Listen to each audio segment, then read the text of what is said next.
Hello friends. Java language सीखने की series में आज हम देख रहे हैं हमारा लेक्चर 4 जिसमें हम देखेंगे data types and keywords in Java. आइए देखते हैं क्या होते हैं डेटा टाइप्स और कीवर्ड्स। सबसे पहले देखते हैं एक लिस्ट ऑफ कीवर्ड्स जावा में। आपने अगर सी प्लस प्लस लैंग्वेज से फैमिलियर हैं तो डेफिनेटली इनमें से काफ़ी सारे कीवर्ड्स को आप पहचान पाएंगे। जैसे आपने ब्रेक कीवर्ड पढ़ा होगा, केस कीवर्ड पढ़ा होगा, कैर कीवर्ड पढ़ा होगा। इनके आप यूजेज भी जानते हैं, लेकिन कुछ एक कीवर्ड्स यहाँ पर आपको नए दिखाई दे रहे होंगे कि जो जावा में नए इंट्रोड्यूस हुए हैं। जैसे मैं कुछ के यहाँ पर आपको नाम बोलता हूँ कि यदि आपने DOS base C plus plus पढ़ी है तो आपने आपके लिए बूलियन भी एक नया डेटा टाइप हो सकता है। एब्स्ट्रैक्ट एक नया डेटा टाइप है। सी प्लस प्लस में एब्स्ट्रैक्ट क्लास बनाने के लिए हम प्योर वर्चुअल फंक्शन का इस्तेमाल करते थे, वहाँ पे कोई एब्स्ट्रैक्ट कीवर्ड नहीं होता था, जबकि जावा के अंदर एब्स्ट्रैक्ट नाम का एक कीवर्ड होता है। इसके अलावा भी बहुत सारे नए कीवर्ड्स यहाँ पर आ गए हैं। जैसे एक पैकेज का नया कॉन्सेप्ट जावा में आया है और पैकेज एक कीवर्ड होता है जावा के अंदर। इसके अलावा आप देख सकते हैं ट्रू, फॉल्स और नल, जिसको मैंने रेड कलर से थोड़ा हाईलाइट करके रखा हुआ है क्योंकि कुछ लोगों का मानना है ये कीवर्ड्स नहीं है और कई जगह पर ये कीवर्ड्स की लिस्ट में दिखाई देते हैं। बेसिकली है तो ये कीवर्ड्स, लेकिन ये कांस्टेंट की तरह ट्रीट होते हैं, यानी ये लिटरल्स की तरह ट्रीट होते हैं, ये वैल्यू के रूप में स्टोर होते हैं।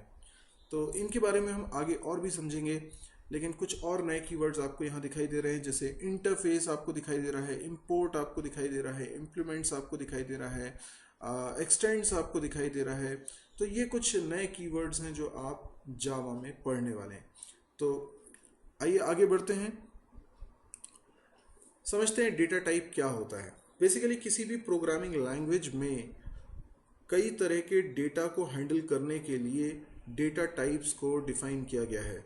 जैसे आपने सी प्लस प्लस लैंग्वेज में देखा, हम डेटा टाइप पढ़ते हैं इंट, कैर, फ्लोट, डबल। ये डेटा टाइप्स बेसिकली डेटा को कैटेगराइज करते हैं, डेटा को डिफाइन करते हैं, एक पर्टिकुलर टाइप के डेटा को स्पेसिफाई करते हैं। जैसे इंट है तो वो इंटीजर डेटा को स्पेसिफाई कर रहा है जिसकी अपनी कुछ प्रॉपर्टीज हैं। फ्लोट है तो वो एक रियल कांस्टेंट को स्पेसिफाई कर रहा है जिसकी अपनी कुछ प्रॉपर्टीज हैं। इसी तरीके से अगर ऑब्जेक्ट ओरिएंटेड लेवल पे जाके देखा जाए तो डेटा टाइप क्या है? A type identifies a set of values and their representation in memory and a set of operations that transform these values into other values of that set। इसका मतलब ये हुआ कि एक modern definition, object oriented definition अगर data type की दी जाए तो डेटा टाइप डिफाइन करता है सेट ऑफ वैल्यूज़ को और उन पे होने वाले ऑपरेशंस को। जैसे हम बोलें स्टूडेंट, तो स्टूडेंट एक डेटा टाइप हो सकता है जो स्पेसिफाई कर रहा है कि क्या क्या इंफॉर्मेशन स्टूडेंट की हमें स्टोर करनी है। लाइक हमें स्टोर करना है उसका नाम, उसका रोल नंबर, उसका एड्रेस, उसका फ़ोन नंबर वगैरह, और उस पर क्या क्या ऑपरेशंस परफॉर्म हो सकते हैं, वो सारी चीज़ें हम लोगों को दिखानी होती है। तो एक डेटा टाइप न केवल क्या डेटा स्टोर हो सकता है इसको स्पेसिफाई करता है, बल्कि क्या क्या ऑपरेशंस उस पर परफॉर्म हो सकते हैं इसको भी स्पेसिफाई करता है। जावा एक स्ट्रांगली टाइप्ड लैंग्वेज है, यानी यहाँ डेटा टाइप का बड़ा इंपॉर्टेंस है। आप जिस तरह के डेटा को हैंडल करना चाहते हैं उसको अप्रोप्रिएट डेटा टाइप में ही रखेंगे। एक टाइप की वैल्यू दूसरे डेटा टाइप की वैल्यू में अगर असाइन करने की कोशिश करेंगे तो एरर भी आ सकती है। तो ये कॉन्सेप्ट जावा के अंदर है, और अगर आपने इससे पहले सी प्लस प्लस जैसी लैंग्वेज पढ़ी है तो वो भी काफ़ी स्ट्रांगली टाइप लैंग्वेज थी, लेकिन जावा उनसे भी ज़्यादा डिसिप्लिन्ड लैंग्वेज होने की वजह से स्ट्रांगली टाइप्ड लैंग्वेज है। इसके अलावा कई सारी लैंग्वेजेस होती हैं, लाइक PHP है या जावास्क्रिप्ट है, जिनमें आप डेटा टाइप्स नहीं देखते हैं, तो वहाँ वो लैंग्वेजेस लूजली टाइप्ड हैं या डायनेमिकली उनका डेटा टाइप डिसाइड होता है। तो अलग अलग लैंग्वेजेस के अलग अलग कॉन्सेप्ट्स हैं। यहाँ अगर हम डेटा टाइप को कैटेगराइज करें तो हर लैंग्वेज की तरह हम दो तरीके की कैटेगरी बनाते हैं। एक है प्रिमिटिव डेटा टाइप्स की और दूसरी है यूजर डिफाइंड डेटा टाइप की। यानी वो डेटा टाइप जो हमें कीवर्ड्स के रूप में लैंग्वेज देती है उनको हम बोलते हैं प्रिमिटिव डेटा टाइप्स। जैसे इंट हुआ, कैर हुआ, फ्लोट हुआ, ये प्रिमिटिव डेटा टाइप्स हैं। प्रिमिटिव डेटा टाइप्स को आप प्री डिफाइंड डेटा टाइप्स या बिल्ट इन डेटा टाइप्स भी बोल सकते हैं। यूजर डिफाइंड डेटा टाइप वो होते हैं जो हम लोग बनाएंगे प्रोग्रामिंग के दौरान, हम बनाएंगे, जो कीवर्ड्स के रूप में नहीं मिलते। जैसे हम कोई क्लास बनाएंगे तो हम एक नया डेटा टाइप बना रहे होंगे।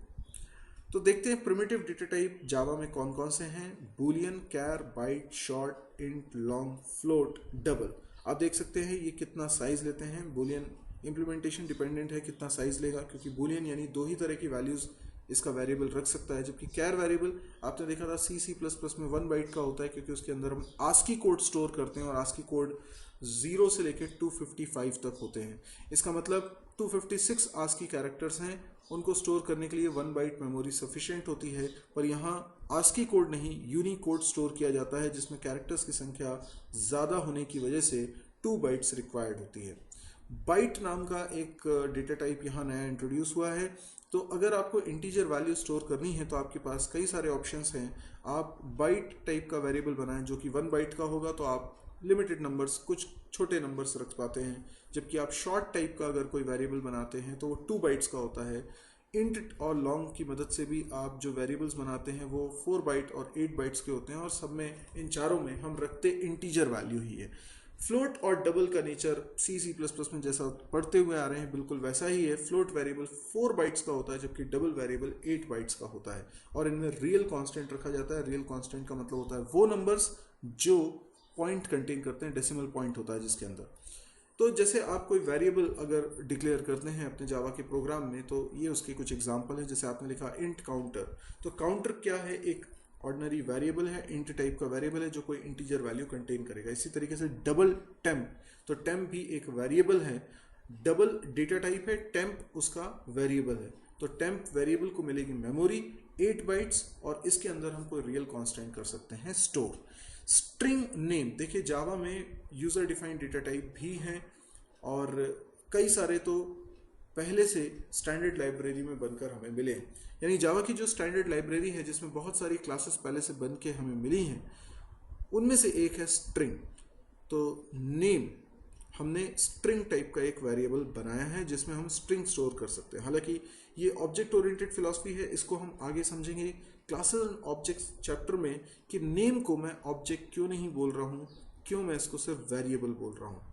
तो ये स्ट्रिंग टाइप का हमने नेम नाम का एक वेरिएबल बना लिया है। स्ट्रिंग जो है वो कोई कीवर्ड नहीं है, ये प्री डिफाइंड क्लास ज़रूर है, लेकिन ये कोई कीवर्ड नहीं है, इसलिए ये प्री डिफाइंड डेटा टाइप नहीं है, प्रिमिटिव डेटा टाइप नहीं है। इसके बाद एरे बनाने का तरीका C++ से थोड़ा सा अलग है जावा के अंदर।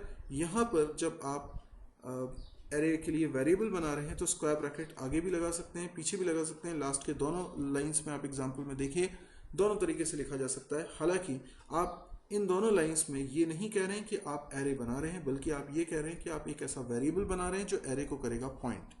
तो ये कहानी थोड़ी सी नई है, इसलिए अभी एकदम समझ में नहीं आएगी। एरेस कर हम एक अलग सेपरेट चैप्टर देखने वाले हैं जिसमें हम एरे को डिटेल में पढ़ेंगे, इसलिए एरे को अभी आप परेशान ना हो, उसके कॉन्सेप्ट को अभी समझने की कोशिश ना करें।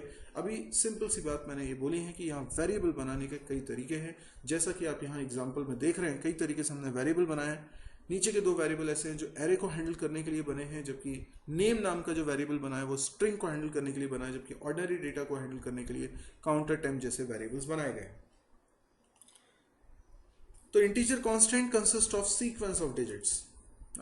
इसके अलावा अगर आपको लॉन्ग इंटीजर वैल्यू को कांस्टेंट को मेंशन करना है तो आप उसके सफिक्स में यानी आखिरी में एल स्मॉल में या कैपिटल में लिख सकते हैं। जैसे मैंने लिखा 35L, दैट मीन्स वो एक लॉन्ग टाइप की वैल्यू है, ना कि इंट टाइप की वैल्यू।